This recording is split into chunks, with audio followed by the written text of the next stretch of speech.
Gente, na aula passada nós dizíamos que a escola da administração científica é a primeira escola da administração e que ela foi concebida pelo Frederick Winslow Taylor, né? Um engenheiro da época, né? Isso num livro chamado Princípios de Administração Científica em 1911. Só que antes disso, em 1913, o Taylor lançou um outro livro, né? Chamado Shop Management, ou seja, administração de oficinas, né? E nesse livro ele dizia o seguinte, que o objetivo da administração é pagar maiores salários e reduzir custos unitários de produção. Então vamos explicar isso, né? O que seria pagar maiores salários, né? Um funcionário qualquer que estivesse executando uma tarefa dentro da linha de produção, né? Ou seja, uma tarefa padronizada, como a gente disse na aula anterior, ele receberia por tarefa, né? Ou seja, quanto mais ele processasse aquela tarefa, mais ele receberia, né? E portanto, quanto mais processar, mais recebe, mais processar fará, né? E com isso a quantidade produzida será maior. E a quantidade produzida ser maior era interessante. Por quê? Porque reduzia o custo por unidade produzida, ou seja, o custo unitário de produção. Como é que a gente explica isso? O custo de um produto ele pode ser dividido em custo variável e custo fixo, né? O custo variável é aquele que tem a ver com o ritmo de produção. Então, por exemplo, matéria-prima, né? Você gasta X com matéria-prima para produzir determinada quantidade.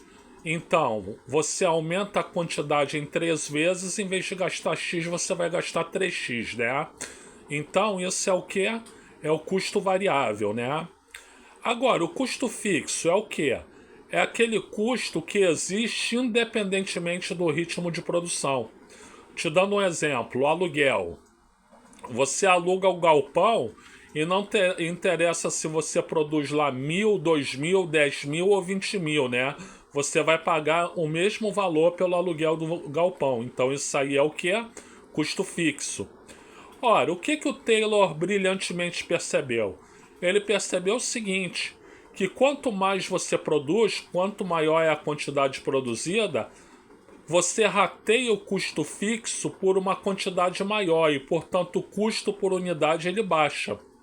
Ou seja, exatamente porque você produzindo mais rateia mais o custo fixo, o custo unitário, o custo por unidade produzida é maior.